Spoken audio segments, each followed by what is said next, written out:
years, Ethan. 10 years of lies while you danced with her. I never chose her. It was all a setup, Vanessa. You have to believe me. I'm Vanessa. 10 years ago, I loved a man so deeply I lost everything. Then, with one phone call, he vanished, leaving me alone and taking my heart with him. I thought the past was buried forever. Until that night, under glittering chandeliers in a crimson gown, I came face to face with him. And every secret I'd kept for a decade exploded like a storm. Before I share the rest of my story, let me know where you're watching from in the comments. Hit like and subscribe if you've ever survived something you thought you couldn't. Trust me, you won't want to miss what happens next. The rain on Seattle glass has a particular sound. Not quite drumming, more like whispered accusations. I sat in my gallery after closing, staring at a painting I'd sworn I'd never look at again. 6 years old now, the canvas showed a man's silhouette dissolving into shadow. My hands had painted it drunk on wine and tears 3 months after Ethan left. Mom? Lila's voice drifted from the back office where she did homework. Can you help with my family tree project? My chest tightened. 8 years old and too perceptive by half, my daughter had been dancing around this question for months. I walked to her, smoothing my pencil skirt. Armor against the world. What do you need, baby? She pointed at the paper, half filled with my side of the family. The other half gaped empty like an accusation. Everyone else has 2 sides. Where do I put Dad's family? The lie I'd rehearsed died on my tongue. Her green eyes, his eyes, watched me with that particular intensity that made my heart fracture. Sometimes families look different, Lila. Ours is just you and me. But he existed, right? I mean, biologically speaking. Biologically speaking. My 8-year-old wielding science like a scalpel. I kissed her forehead, buying time. He did. He does. But he's not part of our story anymore. She accepted this with the resignation of a child who'd learned not to push. We finished the tree with just our names, but I saw her trace the empty space where a father should be. That night, after tucking her in, I returned to the painting. 10 years since I'd heard Ethan's voice. Since his hands had framed my face like I was something precious. The last time I saw him, he'd been packing hurriedly, a phone call changing everything. His assistant calling to tell me about his engagement to Sloane Harper, a name that still tasted like poison. My phone buzzed. Marcus, my gallery manager. Vanessa, you're not going to believe this. Someone just offered to buy your entire Shadow series. Double the asking price. Who? Won't say, just initials. EG says they'll wire the money tomorrow if you accept. My hand trembled. E.G. Ethan Grayson. No, impossible. I'll think about it, I managed. But I already knew.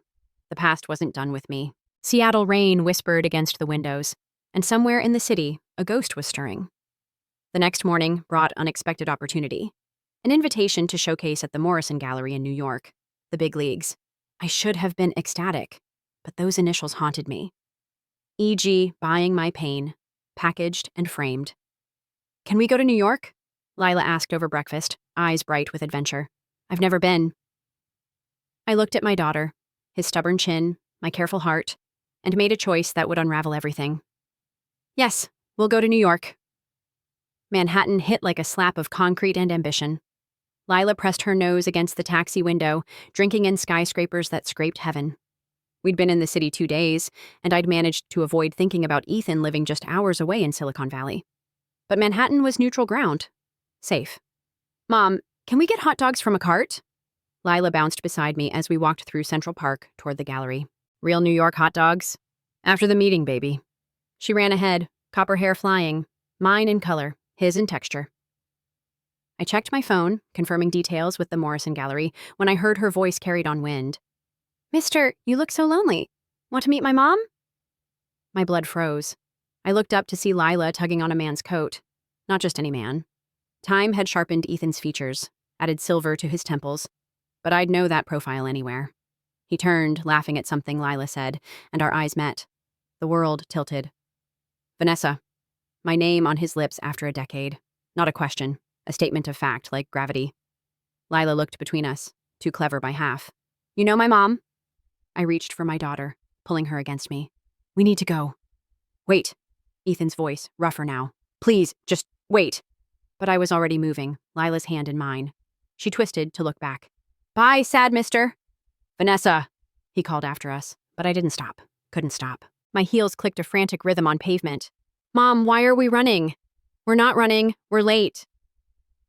In the gallery bathroom, I gripped the sink and met my own wild eyes in the mirror. Of all the cities, all the moments, but my reflection knew the truth. It was never about chance. E.G. had bought my paintings. E.G. had known I'd come. That man had a dimple like mine, Lila said, appearing beside me. The left cheek one. Did you notice? God, my observant, brilliant child. Lots of people have dimples. Not like ours. She washed her hands, casual as death. He looked at you like Dad looks at Mom in Sophie's family videos, like your Christmas morning. I knelt before her, hands on her shoulders. Lila, that man. It's complicated. Is he my father? The question hung between us like a blade.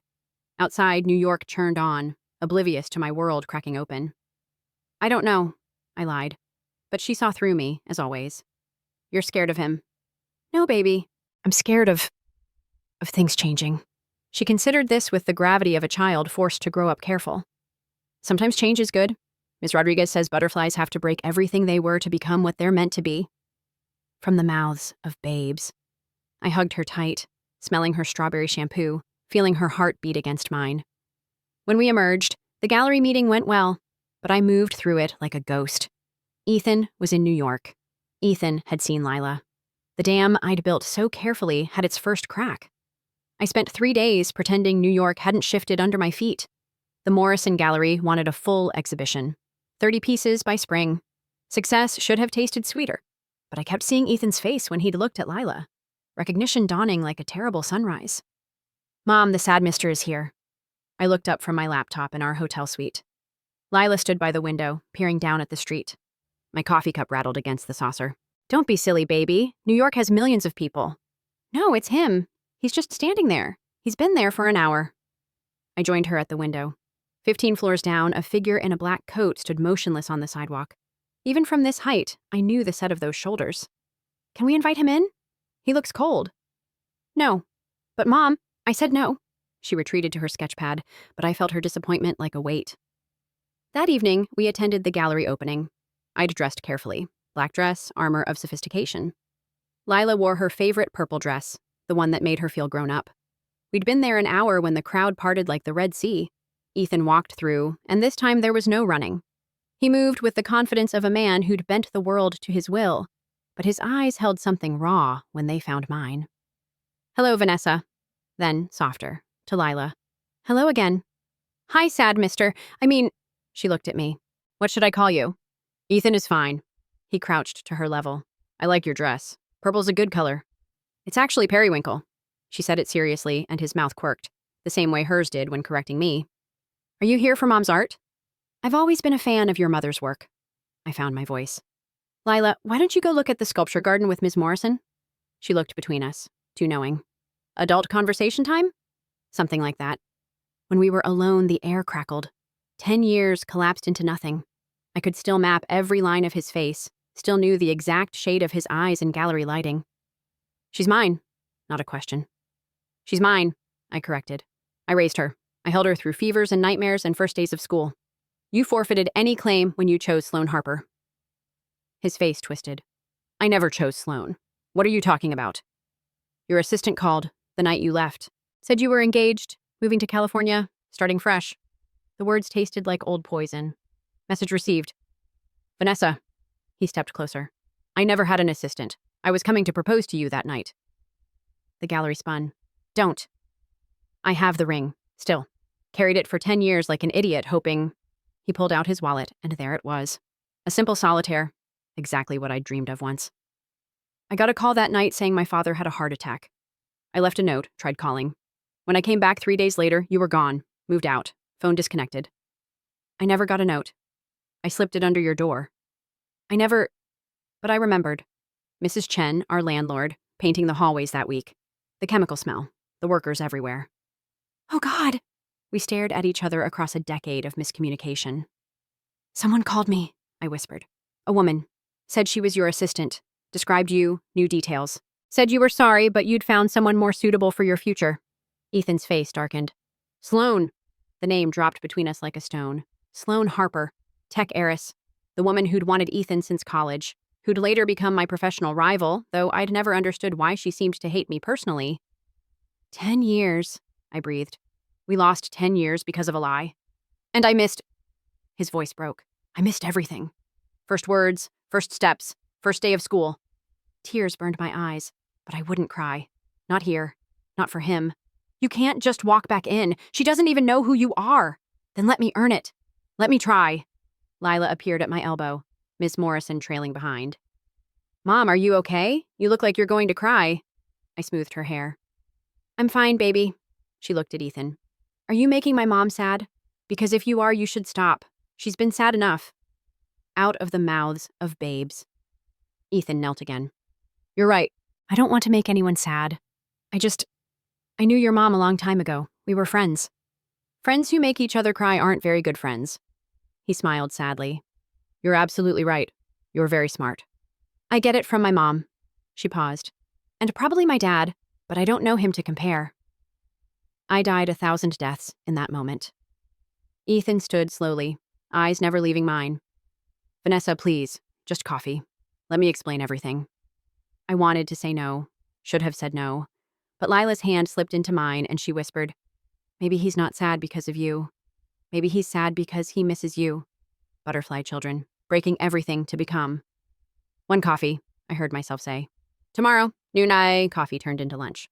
Lunch turned into Ethan showing Lila card tricks at a diner while I watched my daughter bloom under her father's attention. She didn't know, but a genetics sang between them. The same way of tilting their heads, the same thoughtful pause before answering questions. There's a gala tomorrow, Ethan said as we walked through Central Park. Lila had run ahead to chase pigeons. For the Children's Hospital. I'm on the board. Would you come? Ethan, you could network. Half of New York's art collectors will be there. I should have seen the trap. Should have known that Ethan Grayson, who'd built an empire from nothing, didn't do anything without strategy. But Lila chose that moment to run back, breathless with joy. Mom, can we come back tomorrow? Ethan promised to show me the boat pond. They both looked at me with matching eyes. We'll see. Which is how I found myself in a red gown I couldn't afford, walking into the Metropolitan Club on Ethan's arm. Lila stayed at the hotel with a sitter, bribed with movies and room service. The weight of eyes followed us through the room. The tech billionaire and the unknown artist. You look beautiful, Ethan murmured. Red was always your color. Don't. But my traitorous body remembered. His hand on my back, guiding me through the crowd. The solid warmth of him. 10 years of careful ice, melting. Ethan, there you are. I knew that voice. Sloane Harper materialized from the crowd like a beautiful nightmare. Versace-clad, diamond-dripping, everything I'd never been. Her smile could have cut glass. And this must be your friend. She extended a manicured hand. I'm Sloane. Ethan and I go way back. I shook her hand, matching her grip. Vanessa Carter. Carter. She tasted my name like wine. The artist? How bohemian. Tell me, are you enjoying your first real gala? This must be quite different from your usual circles. The dismissal was surgical. 10 years ago, I'd have crumbled. But I'd raised a daughter alone, built a business, survived worse than Sloane Harper's venom. You're right, I said smoothly. I usually prefer gatherings where the art on the walls is worth more than the jewelry on the guests, but I'm making an exception for charity. Someone nearby choked on champagne. Ethan's hand tightened on my back. Sloane's smile never wavered. How charitable of you. Though I suppose when one is struggling, any exposure helps. Tell me, do you still paint those little shadow pictures? So dark, so angry. I paint truth, I said. Not everyone's comfortable with that. Truth, she laughed, tinkling and false. How amusing! Like the truth about why Ethan really left Seattle all those years ago? The room tilted. Sloane, Ethan warned. What? I'm sure Vanessa knows about the opportunity in Silicon Valley. How you needed a fresh start. How some people simply weren't, she paused delicately, suitable for the life you were building. I felt the blood drain from my face. Those were almost the exact words from the phone call. The puzzle pieces clicked with nauseating clarity. Excuse me, I managed. I fled to the terrace, gulping cold air. The Manhattan skyline blurred through tears I wouldn't shed. Behind me, footsteps. Vanessa. She called me. I whirled on Ethan. That night, it was her. She knew exactly what to say because you'd told her. About us. About everything.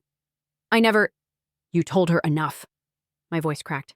Enough for her to know exactly how to break me. He reached for me, but I stepped back. Don't you see? She played us both. She knew I'd run. Knew I'd never question it because deep down, I always wondered when you'd realize I wasn't enough. The The girl from the wrong side of Seattle with big dreams and empty pockets.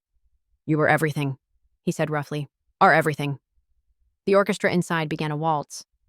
Through the glass doors, I could see Sloane holding court, triumphant. 10 years, and she still thought she'd won. Dance with me, Ethan said suddenly. What? Dance with me, right here. Let her see. Let them all see. Maybe it was the champagne. Maybe it was fury. Maybe it was the way he looked at me like I was still the girl who'd painted his dreams. I let him pull me close. We danced on the terrace, the city lights our spotlight, his hand on my waist, mine on his shoulder, and for a moment, time folded. We were 24 again, dancing in my tiny apartment. The future, unwritten. I searched for you, he whispered. Hired investigators. But you'd vanished. I was protecting her from the pain of being unwanted. She was never unwanted. You were never unwanted. Inside, cameras flashed. Tomorrow, we'd be headlines. The billionaire and his mystery woman. But right then, I let myself have this moment. This dance. This truth. He kissed me as the music crested. Soft. Desperate. A decade of apology in the press of lips. I kissed him back, tasting regret and possibility. When we broke apart, Sloane stood in the doorway, face twisted with rage. How touching. Tell me, Ethan, have you mentioned the FBI investigation? The fraud charges? Or were you saving that surprise for later? The night shattered like spun glass. The headlines screamed variations of the same disaster. Tech titan under investigation. Grayson Industries stock plummets. FBI raids corporate offices. I sat in my hotel room, laptop open to the carnage, while Lila practiced her reading homework. 3 days since the gala. Since that kiss that had been photographed, dissected, splashed across every gossip site. Mystery woman caught with embattled CEO. At least they hadn't identified me yet. My phone buzzed. Ethan. Again. I'd been ignoring his calls, but the texts kept coming. It's not what it looks like. Please let me explain. I need to see you, both of you. Mom, you're grinding your teeth again. Lila looked up from her book. Is it about the sad mister? His name is Ethan. Is he in trouble? I closed the laptop. It's complicated, baby. She climbed into my lap, all knobby elbows and fierce love. Is he my dad? For real? The lie died in my throat. Yes. She absorbed this with that eerie calm of hers. Does he know? He figured it out. Is that why you're scared? God, this child. I'm not scared. You are. You're scared like when the gallery almost closed, like when I had pneumonia. She played with my hair. But we got through those things, together. A knock at the door. We both froze. Vanessa, please. I know you're in there. Ethan's voice, raw with exhaustion. Lila looked at me. He sounds like he needs help. That's not our problem, isn't it? She slipped off my lap, walked to the door. If he's my dad and he's in trouble, isn't that exactly our problem? When had my 8-year-old become the wisest person in the room? I opened the door. Ethan looked wrecked. Suit wrinkled, jaw unshaven, eyes red-rimmed. He held a battered box of donuts and a stuffed dragon. I didn't know what to bring. The donuts are for you, Vanessa. Boston cream. The dragon. I thought Lila might.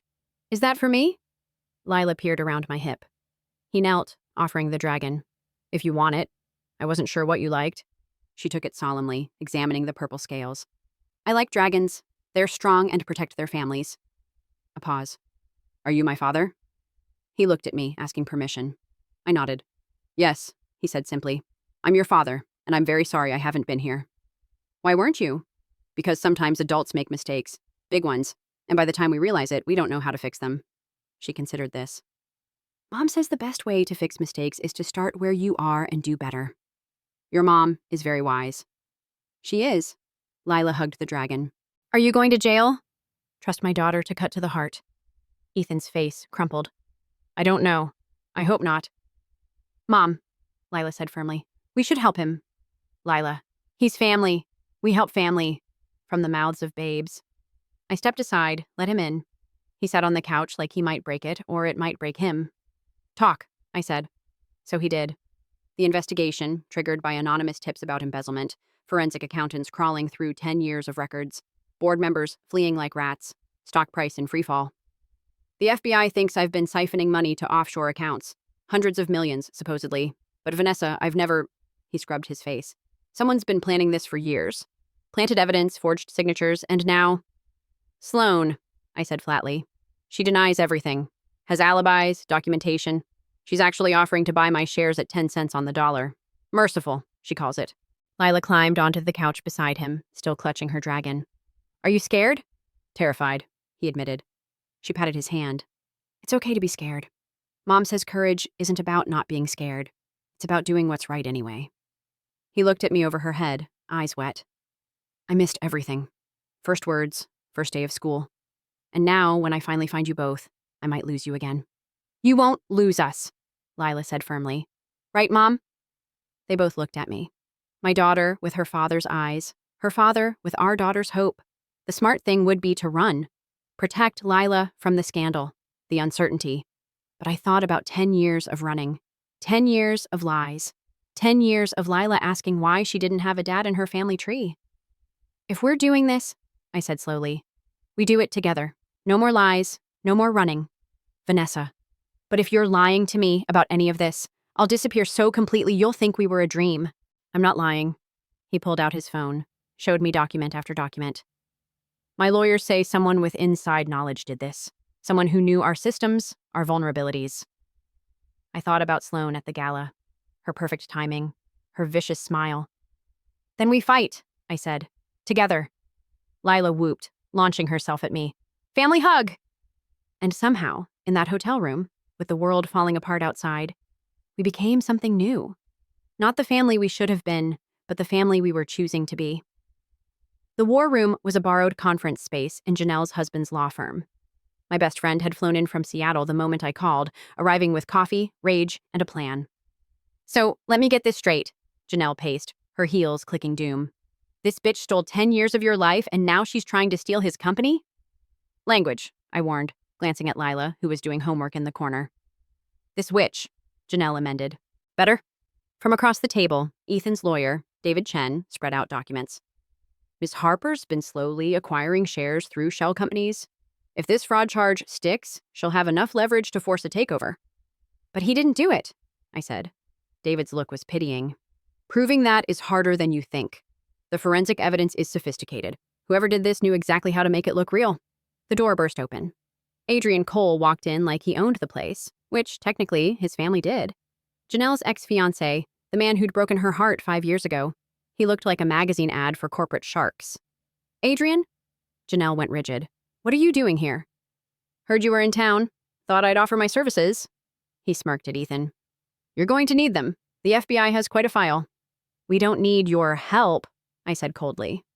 Actually, he slid a folder across the table. You do. See, I've been Sloane Harper's personal attorney for 3 years. I know where the bodies are buried. We all stared. Ethan reached for the folder slowly. Why would you help us? Adrian's eyes found Janelle. Call it a long overdue apology.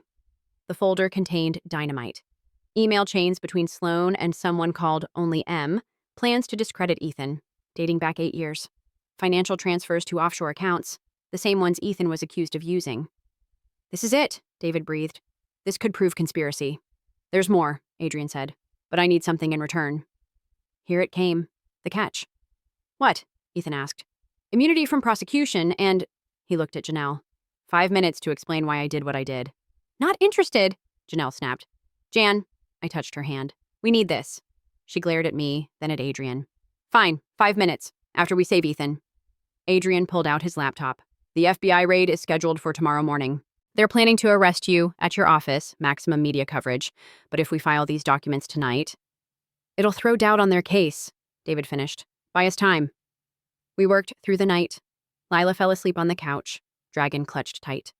Ethan covered her with his jacket, the gesture so tender it hurt. I should have been there, he said quietly. All those nights, all those fevers and bad dreams. You're here now, I said. At 3 a.m., Adrian cracked it. Found him. M is Marcus Tremont, Sloane's stepbrother. He's been inside Grayson Industries for 5 years, your CFO's assistant. The betrayal hit Ethan physically. Marcus, but I mentored him, promoted him. While he was feeding Sloane everything, Adrian said. Every password, every vulnerability. The long con. Can we prove it? Adrian smiled, sharp as a blade. Already did. He was sloppy. Used the same VPN for personal email. I've got everything. Dawn broke as we prepared for battle. The FBI arrived at Grayson Industries to find Ethan's legal team waiting with boxes of evidence. The arrest became a negotiation. The charges became an investigation, but now aimed at Sloan and Marcus. The media explosion was instant. Tech heiress accused of corporate espionage. Billionaire framed by business rival. The woman who stole a company. In the chaos, I found a quiet moment with Ethan on the courthouse steps. "It's not over," he warned. "Sloan won't go quietly." "I know." I watched Lila playing with Janelle, teaching her a clapping game. "But we'll face it together." "Together," he repeated, like a prayer. That evening, Adrian kept his bargain. 5 minutes with Janelle. I gave them privacy, but watched through the glass door as he talked, gestured, finally dropped to his knees. Janelle's face cycled through fury, pain, something that might have been understanding. When she came out, her eyes were red. He was being blackmailed about his brother's addiction. Sloan had photos, threatened to destroy his family if he didn't leave me. Another piece of Sloan's web. How many lives had she wrecked for power? "What did you tell him?" I asked. "That 5 years was too long to wait for the truth." She managed a watery smile. "But maybe not too long for a second chance." In the end, that's what we were all gambling on. Second chances. That night, I watched Ethan teach Lila chess in our hotel suite. She'd insisted he stay for dinner, then monopolized him with questions about everything from why planes fly to whether he liked pineapple on pizza. "Checkmate," she crowed. "You're a fast learner," he said proudly. "Just like your mom." "Mom says I get my stubborn from somewhere else, though." Lila grinned. "Guess that's you." They looked at me together, matching expressions of mischief. My heart, so carefully guarded, cracked wide open. We might have lost 10 years, but maybe, just maybe, we could build something from the ruins. The trial moved fast. Sloan's empire crumbled in real time. FBI raids, asset freezes, co-conspirators flipping like dominoes. Marcus Tremont cut a deal, spilling everything for reduced charges. The woman who'd orchestrated our destruction was finally facing her own. But victory felt hollow. In my Seattle gallery, back home after weeks of chaos, I stood before the shadow paintings. The ones E.G. had bought but never collected. "Why did you buy them?" I asked Ethan. He'd flown in for Lila's school play, staying at a hotel but spending every allowed moment with us. "They were you," he said simply. "Your pain, your anger. I couldn't have you, but I could have these pieces. Proof that I'd mattered enough to hurt you." That's either romantic or deeply disturbed. Both, probably. He studied the painting of the dissolving man. "I have the companion piece. Painted it about 6 months after I lost you. Same style, same agony." "You paint?" "Badly. But it was that or therapy, and I was too proud for therapy then." Lila burst in, still in her tree costume from the play. "Did you see me? I only forgot one line." "You were perfect," we said in unison, then caught each other's eyes. "Parents are weird," she informed her stuffed dragon. That night, after Lila was asleep, we sat on my tiny balcony. Seattle spread before us, lights twinkling with possibility. "I need to tell you something," I said. "About after you left." He tensed. "Okay. I almost didn't keep her." The words tumbled out. "I was 24, alone, heartbroken. I made an appointment. Sat in the waiting room for 3 hours." His breathing hitched. "Then I felt her move, just a flutter, like butterfly wings, and I knew she was the only good thing to come from us. I couldn't let her go too." "Vanessa, I'm not telling you to hurt you. I'm telling you so you understand. Every choice I made was to protect her. The lies, the running, all of it. Because I'd rather she believe in a fairy tale father who didn't exist than know the pain of being abandoned." "But I didn't abandon you," he said brokenly. "I didn't know. I know that now. But for 10 years, I lived with a different truth. And that shaped everything." He was crying. This powerful man who'd built empires, crying on my balcony. "I'm so sorry, for all of it. For not fighting harder to find you. For believing you'd just leave without a word. For every moment I missed." "I'm sorry too," I whispered. "For running. For not questioning. For stealing 10 years of her from you." We sat in silence. Two people who'd loved hard and lost harder. "I'm thinking of stepping down," he said suddenly. "From the company. David thinks we'll win, but the damage, maybe it's time for something new." "What would you do?" "I've been thinking about that foundation idea. For kids in tech. Real mentorship, not just money." He smiled wryly. "Turns out nearly losing everything clarifies your priorities." "Lila would love that. She's been telling everyone her dad makes robots that help people." "My dad." He tasted the words. "I still can't believe she calls me that." "You earned it. These past weeks, showing up, Being patient when she tested you? Learning her favorite everything? I have 10 years to make up for. No, I said firmly. You have now forward. We can't live in the past, Ethan. Trust me, I've tried. He looked at me then with such naked hope it took my breath. Is there a chance? For us? I know I have no right to ask. I don't know, I said honestly. I loved you so much it nearly killed me. I can't survive that again. I wouldn't ask you to. I'm not the same man who left that night. You're not the same woman. Maybe that's good. Maybe who we are now fits better than who we were then. Maybe, I allowed. From inside, Lila called out in her sleep. I went to her, smoothing dream-wrinkled worry from her face. When I returned, Ethan had moved to the kitchen, washing our dinner dishes. Such a small thing. But I'd done dishes alone for 10 years. The intimacy of shared, mundane tasks nearly undid me. Stay, I said quietly. He turned, hands soapy. What? On the couch. It's late, and Lila will want pancakes with you in the morning. His smile could have lit Seattle. Pancakes it is. That night, listening to him settle on my couch, I let myself imagine. Not the past we'd lost, but the future we might build. Careful and slow, with no more lies between us. Maybe broken things could be beautiful too. Maybe that's all any of us were. Broken pieces, hoping to find where we fit. 1 year later, the new gallery sparkled under Seattle sun, 3 times bigger than my old space, with soaring windows that caught light like promises. Lila raced through the empty rooms, her laughter echoing off fresh walls. Mom, the ceiling is so high. Can we hang the really big paintings here? That's the plan, baby. Ethan appeared in the doorway, coffee in hand. Janelle's outside arguing with the contractor about the track lighting. Adrian's trying to mediate. It's not going well. I laughed.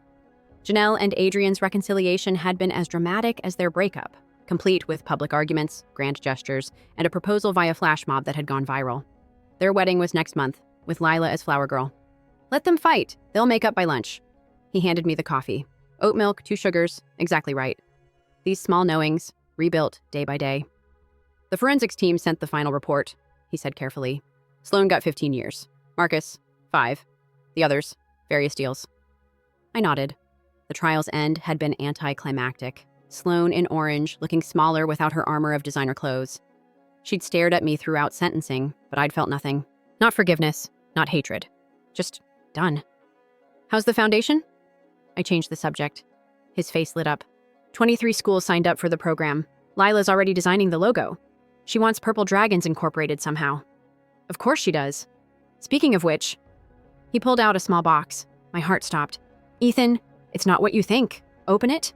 Inside lay a delicate necklace. 3 intertwined circles in white gold. What is this? Past, present, future, he said softly. I had it made. Not a promise of anything except that we're connected. All 3 of us, however that looks. I touched the circles, feeling their weight. We'd been rebuilding slowly. Family dinners, shared custody evolving into shared life. He'd kept his apartment but rarely used it. Still, we hadn't defined anything. Labels felt dangerous. It's perfect, I whispered. Mom, Dad, come see. Lila's voice pulled us to the back room. She stood before the wall, pointing. This is where your paintings should go. The ones you painted when you were sad. But maybe paint new ones too? Happy ones? Out of the mouths of babes. That afternoon, the gallery filled with friends, artists, collectors. My shadow series hung in the back room, no longer for sale. Monuments to pain transformed to markers of journey. You did it, Ethan said, finding me in a quiet moment. Your dream gallery. Different than I imagined at 24? Better? I watched Lila explaining art to anyone who'd listen. Janelle and Adrian bickering lovingly over champagne, my gallery full of light and possibility. Different, I said. But yes, better. As the party wound down, Lila tugged my hand. Mom, I have a secret. What kind of secret? She pulled me to where Ethan was discussing art with a collector. Dad, tell her. He looked sheepish. I may have bought the building next door. You what? For the foundation offices. But also, he gestured to the wall between buildings. This could come down, connect the spaces. Gallery on one side, foundation on the other. Art and technology, creativity and innovation. That's insane, presumptuous, perfect. When? Closing's next month, if you want. No pressure, just possibility. I looked between them, my daughter bouncing with excitement. This man who'd learned to ask instead of assume. The wall between buildings was just brick and mortar. The walls between us had been harder to demolish. Okay, I said. Okay, Lila shrieked. Really? Really? But Dad's offices get the dragon logo. Non-negotiable. She launched herself at us both. Family hug. In that moment, pressed between them, I felt it. Not the life I'd planned, but the life that had found us anyway. Messy and complicated and real. Later, as guests departed and Lila dozed in Ethan's arms, I found myself in the back room with the shadow paintings. Evidence of a decade's pain, now surrounded by new work. Pieces full of color and light and hope. Ready to go home? Ethan asked softly. Home. His apartment had become our apartment 6 months ago, though we'd kept that quiet. Another step in our careful dance toward forever. Almost. I picked up a brush, added one tiny detail to the newest painting. 3 circles, intertwined. Past, present, future. Pain transformed to purpose. What are you thinking? He asked. That maybe the best stories aren't about perfect beginnings. Maybe they're about choosing to begin again. He kissed my temple. And again. And again, I agreed. Outside, Seattle hummed with life. Inside, our daughter dreamed of dragons. And somewhere between what was and what might be, we'd found our way home. Not an ending. A beginning. Again. Life will test you with heartbreak, betrayal, and choices that feel impossible. But strength isn't about never falling. It's about standing back up, choosing what truly matters, and protecting your peace. Never let lies define your future. Your new beginning can be more beautiful than the life you lost.